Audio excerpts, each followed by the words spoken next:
Comrades आणि बंधू भगिनींनो आणि व्यासपीठावरील सर्व कार्यकर्ते आणि नेते, आत्ता प्रामुख्याने सगळ्यांचं लक्ष महाराष्ट्राच्या निवडणुकीनंतर जो धक्का बसलेला आहे त्या संबंधात आहे. परंतु माझ्या मते इलेक्शन कमिशननी ह्या EVMचा वापर अगदी पहिल्या 2014च्या निवडणुकीतसुद्धा केलेला आहे. याचे 2 छोटे अनधिकृत अधिकृत पुरावे देतो. तुम्ही त्यावेळची वर्तमानपत्र काढून बघा, त्यावेळच्या विविध पक्षांच्या भूमिका पहा. उत्तर प्रदेशमध्ये त्यांना जास्तीत जास्त 35 जागा मिळतील असं सगळ्यांचं मत, त्यांच्या पक्षांचंसुद्धा, म्हणजे भारतीय जनता पक्षाचंसुद्धा ते मत होतं. म्हणजे खाजगीत बोलताना किंवा त्यांच्या सर्व्हेजमध्ये त्यांना 35 मिळणार होते. त्यांना 2014मध्ये उत्तर प्रदेशमध्ये 72 मिळाल्या, 70+2, 70 त्यांच्या आणि 2 भाजप सपोर्टेड कॅन्डिडेट्सच्या. हा चमत्कार तिथे कसा घडला हे आपण समजून घेतलं तर कोल्हापूरमधल्या 11च्या 11 जागा कशा गेल्या हे आपल्याला समजू शकेल. 2014ला ते झाल्यानंतर 2019ला पण त्यांनी तेच केलं आहे. त्यांनी EVMचा वापर अतिशय वेगवेगळ्या पद्धतीने केला आहे, एकाच पद्धतीने नाही. फक्त इलेक्ट्रॉनिक हायजॅकिंग नाही आहे, त्याच्यात मशीन पळवणे, त्या मशीनवरती जाऊन नंतर प्रेस करणे बटणं, कोण उमेदवारांच्या ह्याला कोण आले मतदार आणि कोण आले नाही त्याची नोंद घेणे, त्यांच्या नावाने मतदान करणे, असे अनेक प्रकार त्यांनी वापरलेले आहेत. त्याच्यासाठी त्यांनी कधी कार्यकर्ते आणि कधी गुंड, कधी दोघे एकच असतात, ते कार्यकर्ते आणि गुंड ह्यांच्यामध्ये त्यांनी बूथ कॅप्चर केलेले होते. माझ्या मते हे 2014 सालीच खरं म्हणजे फिरोज को मालूम है, 14 में ही हम बोल रहे थे कि ये सीरियसली लेना चाहिए.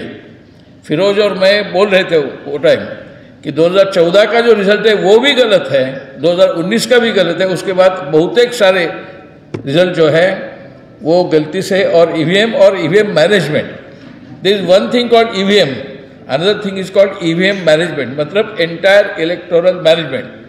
जस्टिस कोलसे पाटिल भी यही बोलते थे कि पूरा इलेक्शन मैनेजमेंट उन्होंने कैप्चर किया है, सिर्फ EVM मशीन नहीं. EVM machine is a part of overall election management, and unless we contradict and confront them on the entire election management issue, from electoral rolls to machine to counting.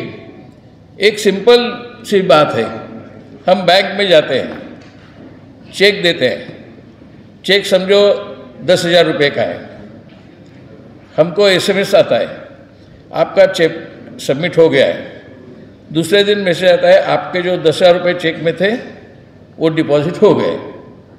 इतना आसान है, ये daily होता है हमारे mobile पे. तो इतनी आसान चीज़ इलेक्शन के बारे में क्यों नहीं होती? मशीन है, त्या मशीनमध्ये सगळ्यांची नावं आहेत, 6 उमेदवार आहेत, 6 उमेदवारांची नावं आहेत. वोटिंग झालं संध्याकाळी 5ला किंवा 6ला की त्याच्यानंतर ह्या उमेदवाराला इतकी, ह्या उमेदवाराला इतकी, ह्या उमेदवाराला इतकी मतं पडली, इतकी इनव्हॅलिड होती, इतकी पोस्टल होती. हा डेटा असाच कॉम्प्युटर, आता डिजिटल इंडिया म्हणतात, तर हा ताबडतोब यायला पाहिजे.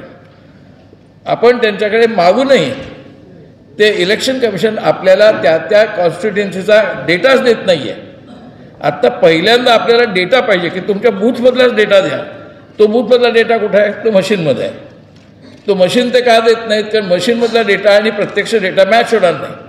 म्हणून मग पहिल्यांदा व्हीव्हीपॅट नव्हतं, व्हीव्हीपॅटची संकल्पना नंतर आली. त्यांनी नंतर ओळखलं की व्हीव्हीपॅटचं मॅनेज करता येतं.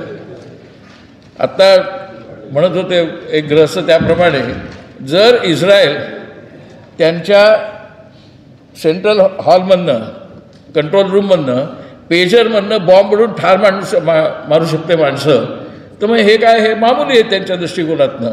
आणि म्हणून मी आणि फिरोज कन्सिस्टंटली सांगतो आहे की ही टेक्नॉलॉजी इंडियात डेव्हलप झालेली नाही, ही टेक्नॉलॉजी मोसादने डेव्हलप केली आहे.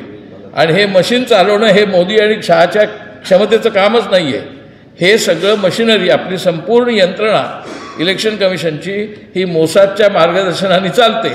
त्या मोसादला CIAचा पाठिंबा आहे, पण मुख्यतः मार्गदर्शन आहे ते आपल्या कॉन्स्टिट्युएन्सीजमध्ये हे मोसादच्या नुसार चालतं.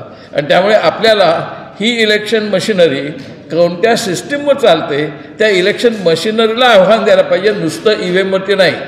समजा त्यांनी EVM-मधनं आपल्याला जे काय VVPAT 5% दाखवतात त्यांनी जरी सिद्ध केलं बघा सगळं नॉर्मल आहे. आपल्यातले अर्धे लोक म्हणजे हां नॉर्मल आहे. ते नॉर्मलचं वरवरचं आहे त्याने आपण फसता कामा नये, कारण हा नॉर्मलशीचा प्रश्नच नाही आहे. हा अख्खी election machinery, election system, electoral management ज्या पद्धतीने त्यांनी हायजॅक केले आहे त्याच्यावर आपला हल्ला आहे. आणि म्हणून आपण बॅलेट मागतो, कारण बॅलेट व्हेरीफाय करता येतं. बॅलेट व्हेरीफाय करायला आपला कोणताही कार्यकर्ता उभा राहू शकतो. इलेक्शन कमिशनच्या काउंटिंगला नंतर आपण करू शकत नाही, आपल्याला कळू शकत नाही. तो मशीनवरती सांगितलं बघा मशीनवर हा आकडा आला, आपल्याला तो आकडा स्वीकारावा लागतो. तिथे काही प्रत्येक कार्यकर्ता टेक्नॉलॉजिकली ट्रेंड नसतो. त्यामुळे आपण हे लक्षात ठेवलं पाहिजे, we are not fighting against only EVM, we are fighting against the whole conspiracy to take over the government and to implement the electoral decisions forwarded to them by Mossad. तर मला असं वाटतं की हा संघर्ष नुसता भारतापुरता पण नाही, हा ग्लोबल संघर्ष आहे. याच प्रकारचं व्होटिंग पॅटर्न त्यांनी आता अमेरिकेतसुद्धा वापरलेलं आहे. ट्रम्पची निवडणूक असो किंवा निरनिराळ्या ठिकाणी झालेल्या निवडणुका असोत, आता सगळेजण म्हणतात की why there is right wing wave everywhere. There is not necessarily right wing wave from France to America. ती राईट विंग वेव्ह नाही आहे, ती राईट विंग कॉन्स्पिरेटोरियल मॅनेजमेंट आहे. आणि ती राईट विंग कॉन्स्पिरेटोरियल मॅनेजमेंट करता त्यांनी निओलिबरल इकॉनॉमिक्सचा वापर केला आहे.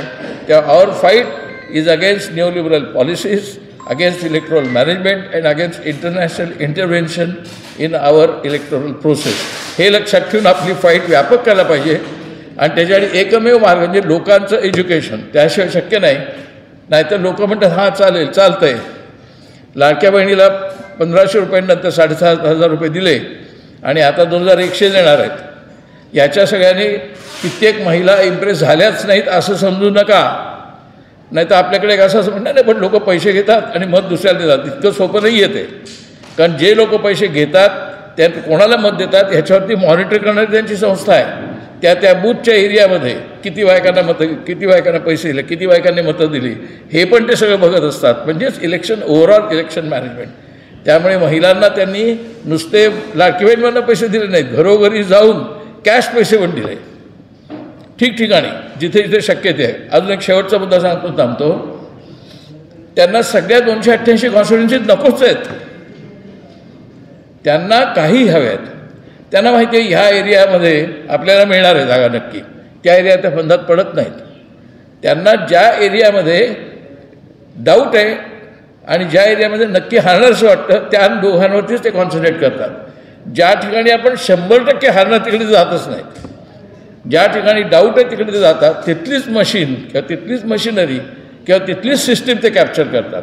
त्यामुळे त्यांना जास्तीत जास्त समजा अंदाज असेल त्यांचा, परवाच्या महाराष्ट्राचा संदर्भ द्यायचा झाला तर, की आपल्याला 125 मिळतील, मेजॉरिटीला 145 पाहिजेत, तर आपल्याला जास्तीत जास्त अजून 50 केलं की झालं की आपले 175 येतील. मग ते 50च कॅप्चर करतात, सगळ्याच्या सगळ्या करत नाहीत, कारण त्यांना फक्त मेजॉरिटी हवी आहे.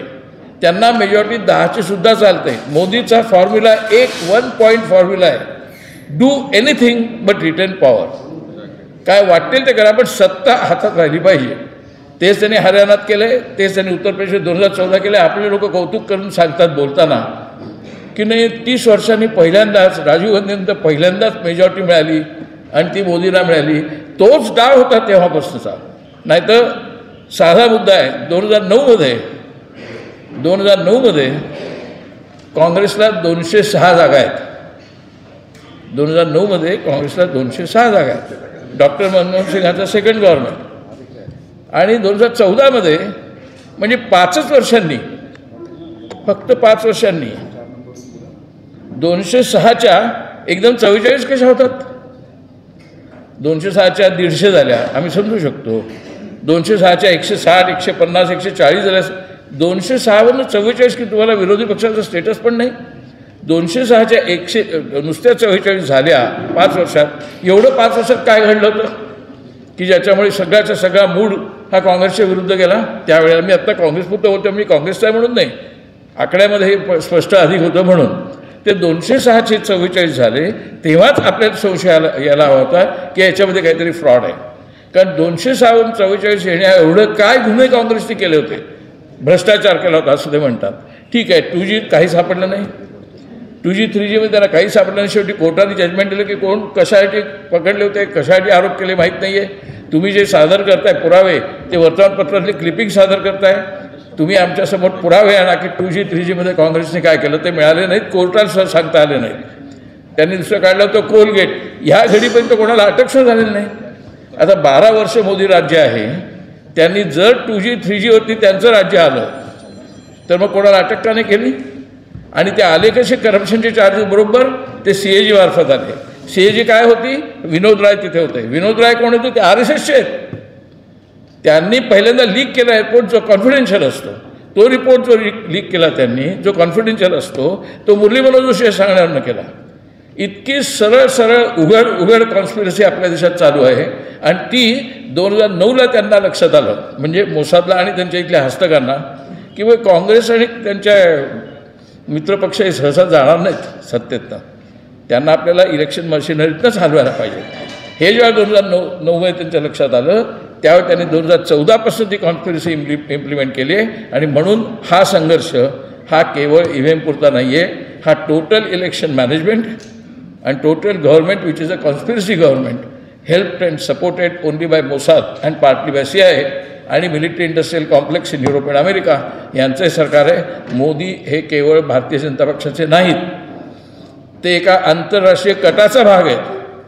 ती आंतरराष्ट्रीय कॉन्स्पिरसी म्हणजे मिलिटरी इंडस्ट्रियल कॉम्प्लेक्स. आणि म्हणून तुम्ही पाहाल सगळी जी स्कॅन्डल्स आहेत मिलिटरी इंडस्ट्रियल कॉम्प्लेक्सची, ती आपल्या देशात घडत आहेत सध्या. आणि म्हणून केवळ अदानी पण त्यात इन्व्हॉल्ड आहे. अदानींचं जे एअरपोर्ट आणि पोर्ट ताब्यात आहेत त्याच्यावरती हे धंदे करत आहेत ते सध्या. तो त्या Adani is also part of a huge conspiracy. आणि म्हणून त्या अदानीला प्रोटेक्ट करत आहेत, कारण अदानीला प्रोटेक्ट केलं की ती कॉन्स्पिरसी प्रोटेक्ट होते. So we are fighting against a dangerous evil conspiratorial structure. एवढं सांगून मी थांबतो. धन्यवाद.